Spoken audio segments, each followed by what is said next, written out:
a lot of fun. And then last week, as some of you that follow me know, that I was in LA.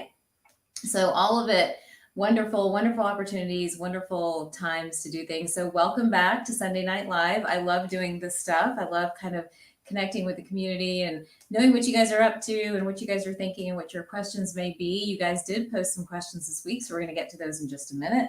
But as usual, we have headlines to review and we have all kinds of things going on in the world around us. For those of you in the United States, the elections seem to be the dominant thing on everyone's mind at the same time that we're hearing about a twindemic, rising cases of COVID, lots of mental health issues and lots of stress, all of it leading to, of course, a ton of anxiety. So we're going to tackle it all and get ready for tonight's issue of Sunday Night Live with me, Dr. Taz. If you don't know me, I'm based in the Atlanta area. I'm an integrative physician, and I have two busy practices where we spend a lot of time putting puzzle pieces of everyone's health back together. So my quote, which I usually like to start with for tonight, is very simple.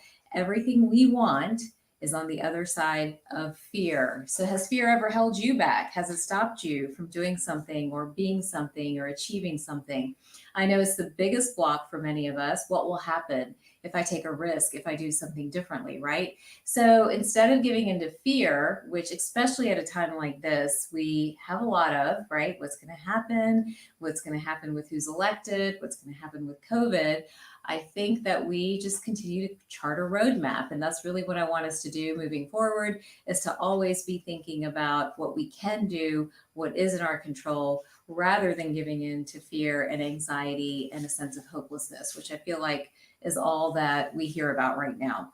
Okay, so having said that, let's jump in. So some of the headlines you guys might be seeing are that there is a surge in caseload with COVID-19. How many of you have heard that? I know I have for sure. You're also hearing that the mortality rate is a little bit lower, and then there's also concern about COVID and flu occurring at the same time. So I want to address some of those before I go straight into the research and straight into the headlines. And I see you guys making some comments, and I'll definitely address those shortly. And also, I love knowing where you guys all are. So periodically, if you'll just post and let me know where you are. But anyhow, so first of all, COVID cases going up. Now, if you look at the history of the virus, and not just in our country, but in countries around the world, we know that the minute we start mingling again, the caseload goes up. So I don't think any of you should be alarmed by these huge headlines that are saying caseload up, caseload up. We expect a caseload to go up when we are interacting, when we're mingling with one another, when we're sort of hanging out together. We're going to expect that. What we are more concerned about is that who is getting affected by those numbers going up? Who is it really a problem for? And what do we need to do about it, right? Those are the questions to really be asking.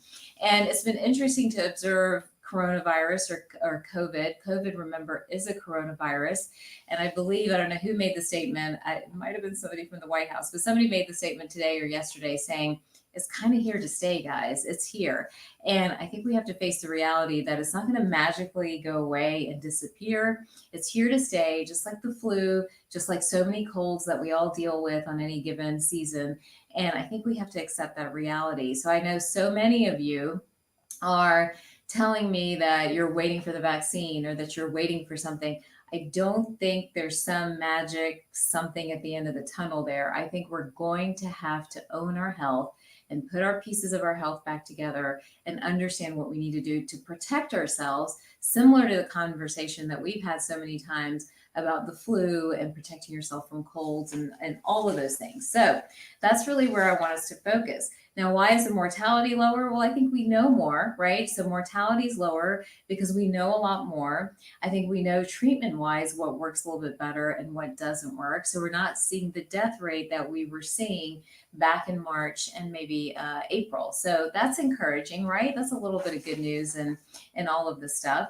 And I think now, and here's the, I don't want to gloat, but here's the fun part for me. I am slowly seeing more and more of how folks are saying it's the immune system. It's the state of your immune system. That is what matters and makes a difference with how your body is going to respond to this particular virus.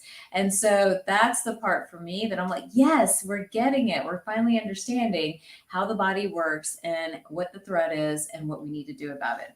All right, so I'm going to go into the headlines, but before I do, the basics of because I'm seeing a lot of comments. I'm going to address those comments in just a minute. But the basics, here is what we all should be doing around the world, because even in Europe, you guys are having a second surge. I know I've got folks from Europe as well. So we should be washing our hands, right? Everyone knows how to wash their hands, use hand sanitizer. We talked about using something with at least 60% rubbing alcohol.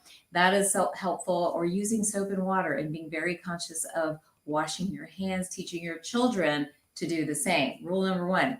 Rule number 2, wear a face mask. Why is this a big deal, guys? This is something we can all do and we can do together. That protects us. So even if we don't know if we're carriers, which we probably should talk about that too, or we don't know if our neighbor is a carrier, that is one way of protecting them and protecting yourself. So for now, please wear your face mask. It makes a difference. I remember earlier on we were saying, is it 2-ply or 3-ply or 1-ply that makes a difference when it comes to the cloth?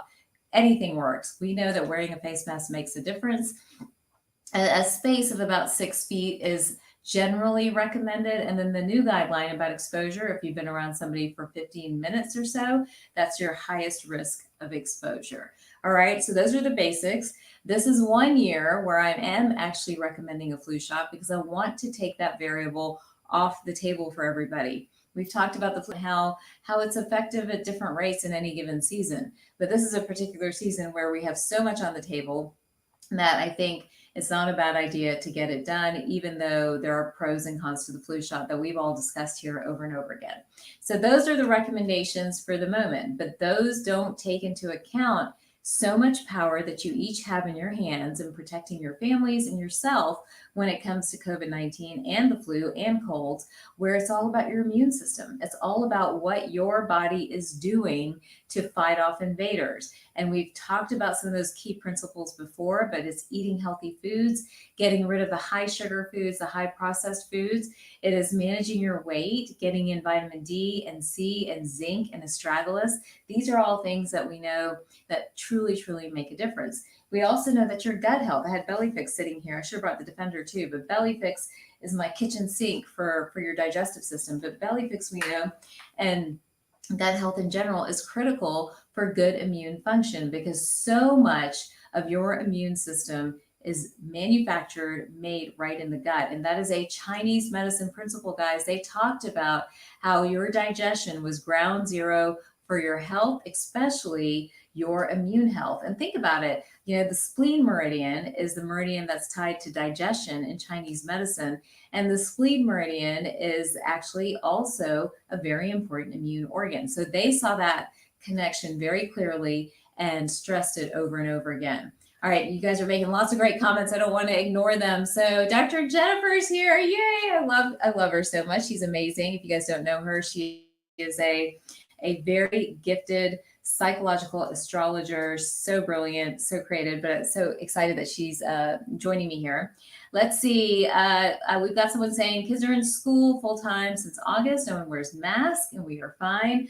Well, again, I think that's great that they're in school. I'm a full believer that children should be in school. I can start yelling that over and over again. Our kids have to be in school. They are not doing well sitting on these screens and trying to learn, and the quality of learning is abysmal. So despite everyone and their best attempts, we go to a really great school where a lot of energy was put into developing a virtual platform. It's still not the same as that one-to-one interaction and learning from each other and those social and emotional connections and that three-dimensional part of learning that's so important. So kids need to be in school. But wearing masks, let's talk about that for a second, guys. What's the hesitation about wearing masks? I think wearing masks is something we can do. I think it's respectful. I think it protects you just as much as it protects somebody else. And I think until we have clear understanding of this virus, even more so than what we know today versus 6 or 9 months ago, I would still highly recommend wearing masks. I just think it's something that we could all do. Let's go on to another one. I heard you the first time. Yes, we're going over that. I say the virus is mutating and it's not as strong. There has been a lot of discussion about that. Has the virus changed? Possibly it has changed. It's going to continue to change. Remember, this is a coronavirus. It is in the family of cold viruses, right? And so we are going to expect it to change and mutate just as much as we expect it to hang out and to, to stay around a little bit. So keep that in mind as well. All right, I've got more comments here. Oh, thank you, Dr. Jennifer. All right, both my colleagues contracted COVID. We eat together daily, and I've yet to get it. No mask either. Eat right, take your vitamins as you stated, and work out daily. Absolutely. So we know your immune system is a big part of this, but again, we want to play it safe. We want a middle road, right? We don't want to be so cavalier that we're going to be like, I do all the right things, therefore I'm not going to get it.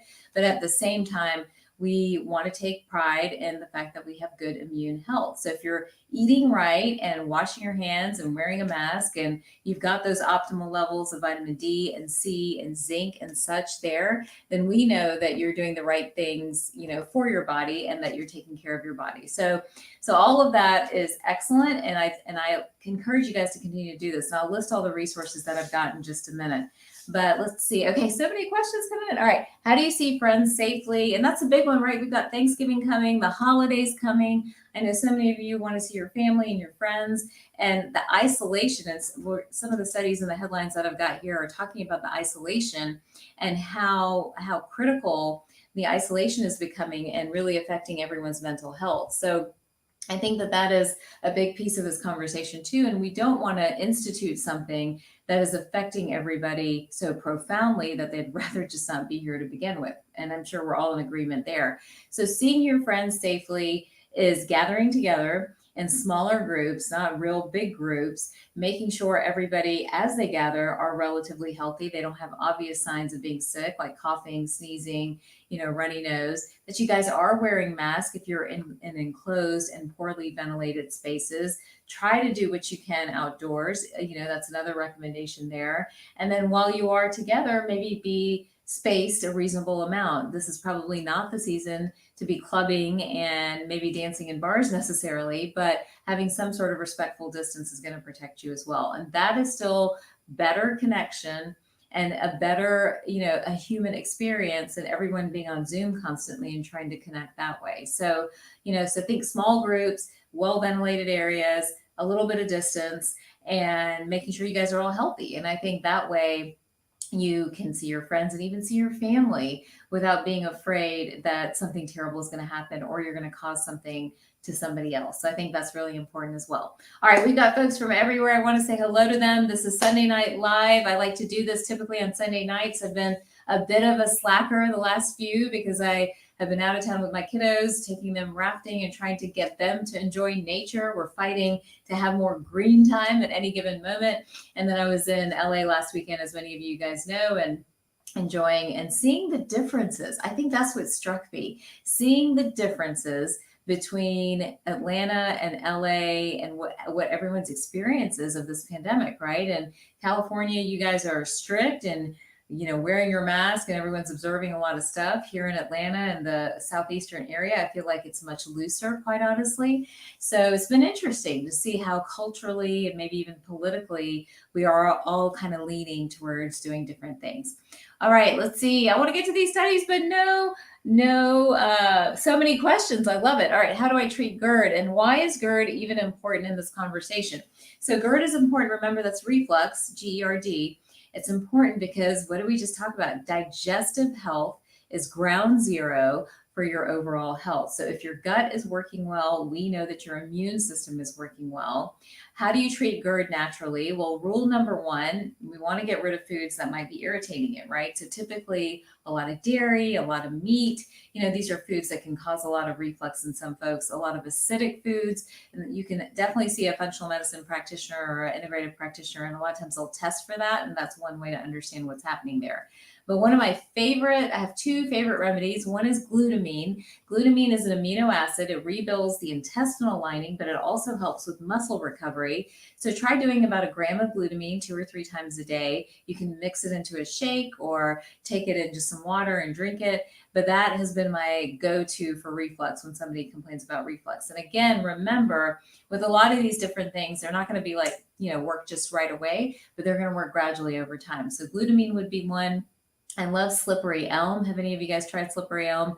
It sort of just, again, kind of coats down the esophagus and again helps reflux. So that's one you could try too. And the biggest trigger of glutamine for so many of you is Candida, or an overgrowth of yeast. I don't know if any of you have heard of Candida. Maybe raise your hand or wave to me if you have. But Candida we get from maybe drinking too much alcohol, which was a pandemic quarantine issue as well, right, guys? Eating a lot of dairy, getting a lot of sweets in. We talked about even here, my daughter loved to bake and she's baking all the time. So the overgrowth of yeast in the gut is actually what can often trigger reflux. And I see that over and over again. If you want to figure out if you've got Candida, here's a hack. It's one of my favorite hacks. I've even taught my children to do this. Stick your tongue out. I guess I'll stick mine out. So you can stick your tongue out.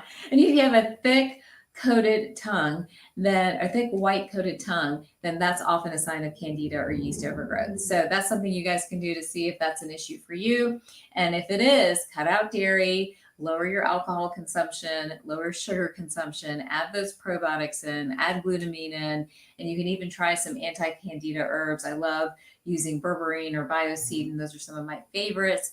And I've seen a lot of success in practice with that. So that's my answer for that question. All right, you've got a TV show, Eden's Living, a TV show, a naturopathic TV show. I'm gonna have to check it out. I'd love to talk more. So DM me maybe, and we can talk and see if we can figure that out. All right, I think I got some of these questions. What are my views on the pandemic? That's a loaded one, guys.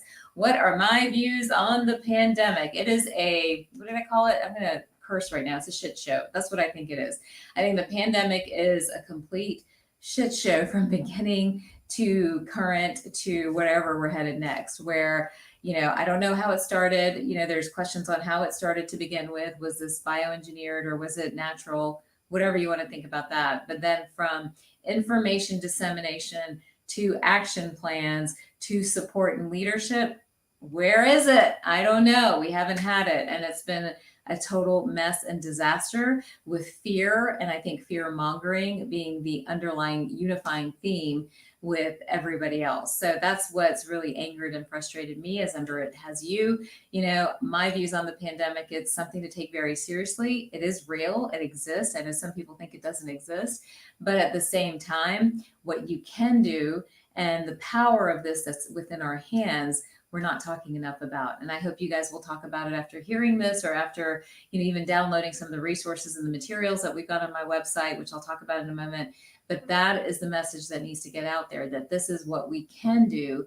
And this is what you do have the ability to have power or control over. And if we all did it, then we would heal. We would heal our planet. We would heal our countries, and we can kind of get back to the new normal, which might actually be better than our old normal. I was talking to a friend yesterday, and he had picked up guitar for the first time, and he's not traveling as much anymore and spending more quality time with his family. So again, those are like the little gifts and the perks of the pandemic in terms of helping us to realign with what's really important, what matters to us. But at the same time, if we're going to continue to give in to the message of fear and hopelessness, then it's going to take our spirit away, and it's going to sort of chip away at our souls. And that to me is a bigger curse and is a bigger disease than the pandemic itself. So I don't know if I answered your question, but that is my view on the pandemic. All right, let's get to, you guys want to do some of these headlines? Let me run through them real quickly, because I know everyone has stuff to do and things to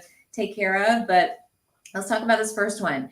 COVID-19 lockdown and mental health, sleep, and exercise. So what happened? This is a study coming out of the Pennington Biomedical Research Center. It was released last week, and it's talking about the global effect of the pandemic and its devastating toll on our mental health, how we all are doing. So while we were all home more, the one gift everyone is saying is that we learned to cook again. We got back in the kitchen again. But besides that gift, we were still relatively unhealthy because we were snacking more, we were eating more in general, anxiety was up, people were having trouble sleeping. And it looked at thousands of people across the globe on lifestyle behavior in response to stay-at-home orders. The research is a groundbreaking part of the Pennington Biomedical's mission. It showed that this chronic disease, just like obesity and so many other chronic diseases, are really, really affecting us more than just our physical health. Because this is just not about the virus; it's about community and connection and society and what's happened because of the shutdown order. So we really do want to avoid another shutdown, sort of initiative, but because it has an effect on more than just the virus, right? It has an effect on how we all feel, how we interact with one another, our families, our economies, and our communities. All right, let's see. Shit show. Everyone is commenting on that. I like that. Relabeled as an opportunity to reflect on love and social justice and how to come together after being divided by ignorance and fear. I like that. I think that's a better way of saying it, right? A more eloquent way of saying it, Dr. Jen, instead of my words there. All right, the hidden threat of the home office. There are benefits from working from home, but there are traps too. This is from Norway. The Norwegian University of Science and Technology is talking about the fact that increased flexibility, which many people have enjoyed in our workday, might have actually given us less flexibility in a different way. So what it's talking about is that, yes, while work-life balance improved maybe by staying at home, and many people may not return to the office even when this is all over, what's happening is because of the lack of interaction, kind of daily interaction or some sort of regularity to face-to-face interaction, flexibility of thought and innovation of thought is actually being affected because, again, we're social emotional creatures. We need each other to learn, to innovate from, to bounce ideas off of. And there's only so much that the screen is going to do. There's definitely something to face. I know this from practice. I mean, we pivoted very quickly to virtual health and doing a lot more telehealth and virtual health visits. And while it was a tremendous opportunity to connect with people from all around the world, at the same time, they're still not the same as like sitting with somebody and hearing their story and looking them in the eye and being able to touch and feel them. So it's just like that. The home office has its place, but probably shouldn't be a permanent solution, or a hybrid type solution might be a better option in the future. So taking the flexibility from getting us off the roads and travel, but at the same time, still keeping us connected to colleagues by still going into the office a certain amount. So that's the word on the home office. All right, do asymptomatic kids with COVID-19 carry less virus? The answer to that question may be yes. So this is a study coming from the Children's Hospital of Chicago, talking about looking at 9 different children's hospitals. It's in the Journal of Clinical Microbiology, and finding that most asymptomatic children who tested positive for COVID-19 had low levels of the virus compared to symptomatic children. So again, so it's interesting. So those that are asymptomatic, many people walking around with, not realizing basically that they're positive or have symptoms, they usually don't have as high of a viral load as a symptomatic carrier. So that's an interesting finding. The implication of the finding, I think we're not sure. Again, a lot of the stuff is relevant because it goes back to the concept of, schools, kids in schools, and what do we do or not do about them. My children are back in school. I think it's the best thing for them. I do think kids should be back in school. I think we know that the kid to teacher transmission rate is incredibly low. And we also know that kids in general have better immune systems and seem to be doing better with the virus, unless they have the risk factors, which again are other diseases of inflammation. High weight can be a factor for them as well, and so those are, or they have a pre-existing condition or another disease. So anyhow, so that's something to think about as well. Okay, more comments. I'm an ambulance coder, and I can tell you that people are still getting very sick from the virus. They are, and we're not trying to diminish that by any means. But again, I think the portion or the rate of those who are getting very sick and dying is going down. It's because we have a better understanding of the virus, but we still have a responsibility to observe kind of what we know works, and at the same time really safeguard and watch our immune system. America was a very sick country, guys. We were already upset about that. We already had incredibly high rates of obesity, high rate of chronic disease. We had, so much cardiometabolic health already. It was a crisis and an issue. We were an incredibly unhealthy country. And so our hope moving forward is that this crisis will change the definition of what it means to be healthy. And it'll force us to think differently about how we define healthy. Is it inflammation? Is it your immune system? Is it your gut health? What are the factors that truly make somebody healthy? Not just sort of a check mark of, like you passed your cardiac screenings or things like that. That's no longer going to work for this next era. We're going to have to own our health, and that is critical in not just this pandemic, but whatever is to come afterwards. And here's the other little quick, again, I don't want to go on too many soapboxes here, but here's the other side to that story. With climate change, with a different global population that's intermingling with each other, with a change in our animal population, a change in our soil, a change in our farming practices, where all that converges is that we are going to see viruses and bacteria over and over again that we've never seen before. And it's going to be very difficult to over and over again create a vaccine or a new medication or a new remedy, right? You guys agree with me? So what we have to do instead is turn inward and really work on our health and really define what it is to be healthy and how we can measure it and how we can safeguard it. This pandemic is a warning. It's a call to action. It's a call to action to redefine medicine, redefine our identity, and also to reconnect with one another. And I hope we all answer that call to action. All right, I have a question. Do I take telehealth appointments? Yes, I do. We have patients all over the world, not just all over the country. We have folks everywhere. And that was a gift of COVID, I will say, that we sort of put our head to, what are we going to do? How are we going to continue the mission of getting this sort of information to everybody when we are in a pandemic? And originally I was hoping to open locations all over the world, quite honestly. And by really sort of beefing up our virtual health options and opportunities, it's been incredible. I've been able to connect with people from Ireland and Saudi Arabia and Australia and so many different places. So it's been a really fun thing. So the short answer to that also is yes. All right, I got one more study and then I'll quit talking studies, but it's important because I think it's important to, again, stress how gut health is connected to your immune system and immune health. All that is connected up very closely together. That gut immune relationship is critical to understand. But this is talking about the microbiome and how the microbiome can lead to new therapies for different diseases, including inflammatory bowel disease, OCD, right? Gut-brain connection, and then also many other immune conditions as well. So this is another research article stressing the importance of the digestive system and the gut as our tool, as our powerhouse in terms of moving forward.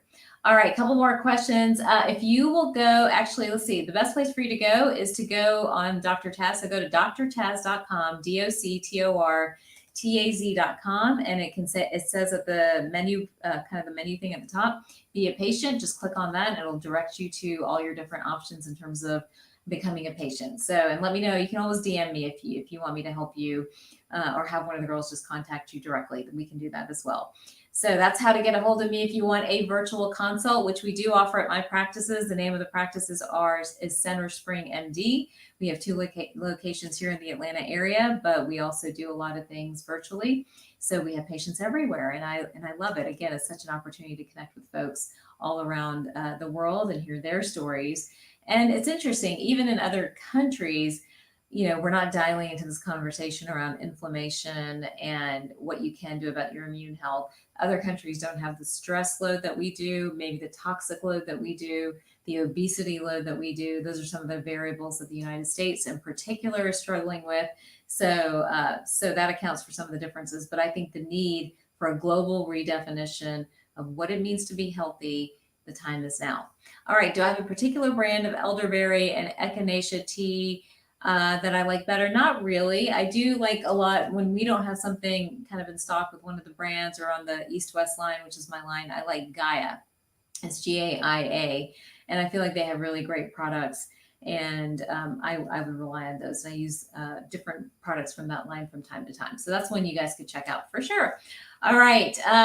People still feeling isolated and disconnected working from home. I get it. I say take time out to meet up, do a working lunch, meet with your friends every once in a while for dinner, go out on the weekends. It's been so much better, with a little bit of interaction here and there. It doesn't have to be a big, huge party, right? Like even for our office, we don't know what to do about our Christmas party because, it's going to probably be, if you add everybody up, it's close to 100 people. So what do we do? So we may not be doing one this year. I don't know if any of you guys have businesses, what you're doing about your your office Christmas party or New Year's party this year. But those type of things I would think, once or twice about, but small little meetings with friends or colleagues or family. I mean, I think, guys, we have to do that stuff. You have to see the people you love and work with. I mean, we are not meant to be in a vacuum. All right. So keep that in mind. Yes, we do primary care at Center Spring MD, but we also do and we attract everything. So it's primary care and specialty care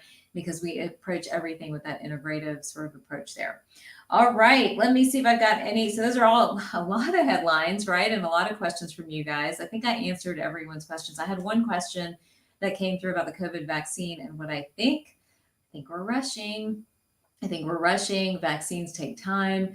I think we're rushing, and I'm nervous about that. So we'll just have to see. We'll have to see kind of what they come out with and what the studies and the safety reports are behind it. I wish the conversation would be more on supporting and protecting your immune health rather than necessarily just waiting on a vaccine. All right, so that's where I stand on that.